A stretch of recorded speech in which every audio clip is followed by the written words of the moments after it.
자, 이준석 돌풍 좋습니다. 세상은 기득권이거나 오래 해먹은 자들보다는 새로운 물로 바뀌어야 되고, 또 젊은 사람들이 이런 물을 안 들어간다면 얼마든지 밀어주고 그들이 하도록 해야죠. 저는 우리 행명 21도 언젠가 젊은 사람들이 주역이 되어서 그 자리들을 채워나가야 된다, 이렇게 생각하는 사람입니다. 그래서 우리가 그들을 위한 주춧돌을 까는 길이다, 이렇게 생각하며 살고 있습니다. 그런데 이준석은 젊은 사람인지 아닌지에 대해 제가 판단이 서지 않는 자입니다.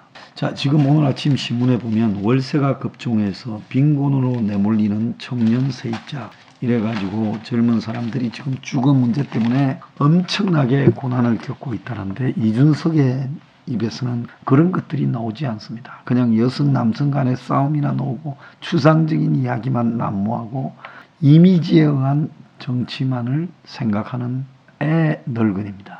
자, 그런데 그래도 좋다는 겁니다. 그래도 이미지라도 형식이라도 바뀌야 본질도 나중에 바뀌지 않겠냐 생각을 하는데요. 근데 제 행명 21이 어제 당사 앞에 가서 이준석이를 그냥 아주 토막토막 공격을 했습니다. 자, 근데 왜 그랬느냐? 저의 뒤에 이상한 집단이 있다.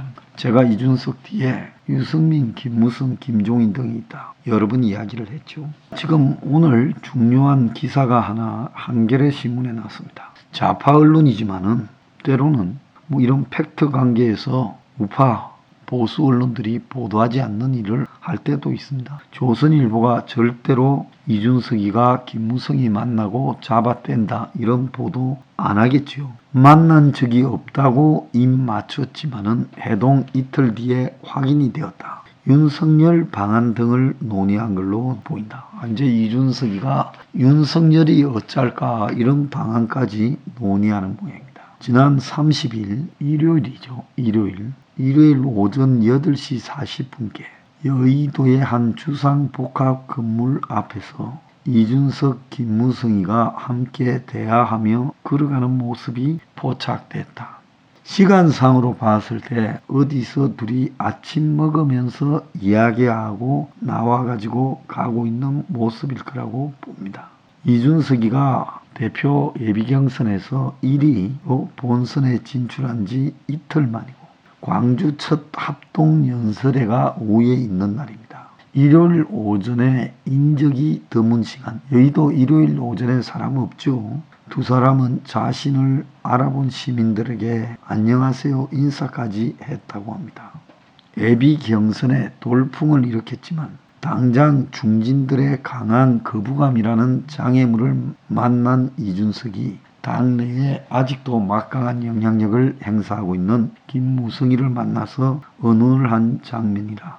한겨레가 취재한 바에 따르면 김무성은 이준석에게 윤석열 총장과 안철수가 당에 들어오는 것을 배척하지 말라는 취지로 말했고, 이준석은 입당을 반대한 적 없다, 모두 환영한다라고 답을 했다고 합니다. 그래서 여기에 보면 이준석이가 유승민계의 일원으로 유승민에게 유리하게 경선판을 설계할 것이다라고 공격을 받고 있죠. 그래서 유승민이 자기 조카뻘인 아버지하고 친한 친구니까 오죽했으면 박근혜 때 유승민이 신임 받을 때 이준석을 추천해서 비대위원으로 시켜가 정치권에 대비를 시켰겠습니까? 그러니까 유승민은 이준석을 당대표로 앉혀서 대통령 후보 경선에서 유승민이 이길 수 있도록 판을 짜려고 했다, 지금 이런 이야기가 나오는 것을 지적한 걸로 보입니다.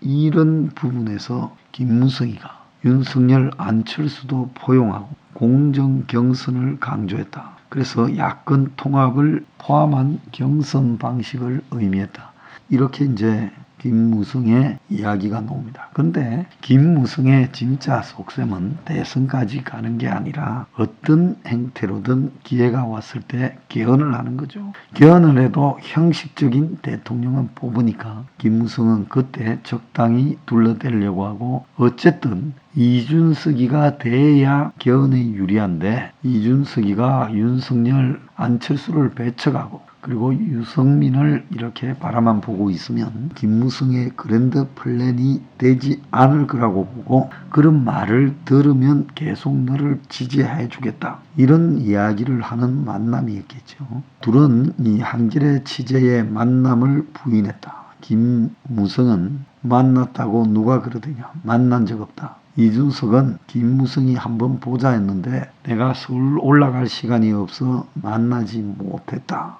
무슨 상의할 게 있나 해서 보려 했는데 시간이 안 맞아 못 만났다. 이렇게 말을 했습니다. 그래서 김무성을 만난 적이 진짜 없느냐 이렇게 물으니까 답을 아예 하지 않고 피했다는 겁니다. 반 이준석 연대를 돌파해야 되는 이준석 입장에서는 부산 경남 PK의 명주객이고 당내에 아직도 지분이 많은 김무성을 만났다라는 사실이 밖에 알려지면 결국 이준석 너도 김무성이하고 비슷한 유의 늙은이 아니냐 이런 비판이 생길까봐 두려웠겠지요.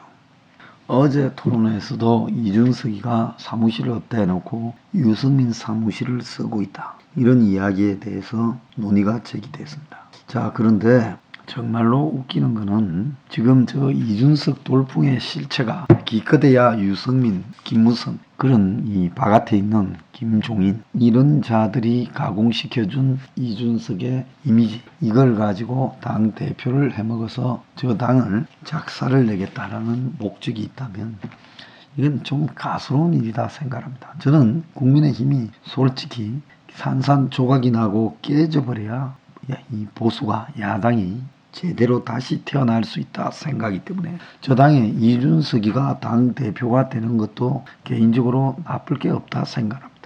그래서 확실하게 이준석 손으로 망해봐야 오늘날 아직도 저 숫골 야당에 대해서 애정을 가지고 있는 사람들이 정신을 차릴 것이다. 이렇게 생각합니다. 문제는 이준석이가 청춘의 희망이라고 거기에 희망을 걸고 있는 일부 20대, 30대 남자애들이 있다면 정신 차리라는 겁니다. 이준석은 취직되지 않고 열악한 주거, 결혼도, 가정도, 자녀도 지금 원할 수 없는 청춘들의 미래 없음에 대해 걱정할 필요가 없는 고인으로 두둑하게 수억 따서 그리고 잘난 부모 밑에서 좋은 학교 나온 좋은 스펙 가진 너네들하고 차원이 다른 애들 그리고 이런 애한테 너네들의 고민을 투영해서 반영이 될 거라고 봅니다. 이준석은 이미 기득권의 숫골 수준에 도달해 있다. 애 늙은이 숫골 이준석을 바라보면서 뭘 기대하는가 정신 차리라고 이야기를 하고 싶습니다. 그래서 오늘날 대한민국의 야당의 변화 모습이 기껏해야 이준석 이쯤 된다면요. 오늘 대한민국의 야당은 원점에서 새로 출발하는 게 낫다고 생각됩니다.